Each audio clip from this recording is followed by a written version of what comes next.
मैं तुम्हें आजादी दूंगा। এই উদ্যত ভাষণ তিনি করেছিলেন আজ তার জন্মদিন। নেতাজি সুভাষচন্দ্র বোস, যার সম্পর্কে বলতে গেলে শুধু বলতেই হয় যে every century has a special gift for its people. In 19th century, Subhash Chandra Bose appeared as a gift of the society.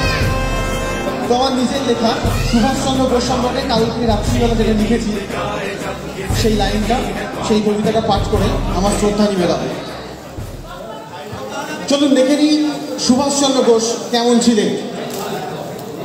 উচ্চ নামী চাকরি নাকি মায়ের আঁচল আগে, উচ্চ নামী চাকরি নাকি মায়ের আঁচল আগে, অন্যায় প্রতিরোধে শুধু সুভাষ ছেলেটা জাগে। স্বার্থলোভী দেশটা জুড়ে, স্বার্থলোভী দেশটা জুড়ে ক্ষমতার গদি নড়ে, ঘাম কৃষকের শির দ্বারা হয়ে সুভাষ ছেলেটা লড়ে। জুতো মারার সাহস, জুতো মারার সাহস নাকি ডিগ্রি কলেজ আগে, শিক্ষা দিতে বারে বারে শুধু সুভাষ ছেলেটা জাগে। আইন অমান্য, অসহযোগ আর তীব্র আন্দোলনে সুভাষ বোসরা বেঁচে থাকে ভুকা ভারতের মনে। আজাদি কে লিয়ে জং, আজাদি কে লিয়ে জং, বীর সাহসের ঝোঁকে ভারত মাকে প্রথম দেখেছি তোমার ব্যাকুল চোখে।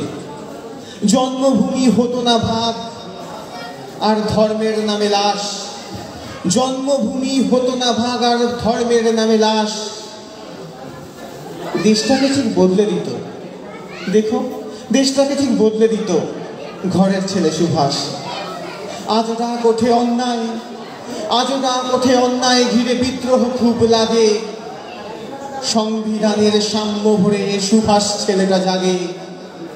গরিব মানুষ প্রদেশে নগরে হকের দাবি করে, গরিব মানুষ প্রদেশে নগরে হকের দাবি করে।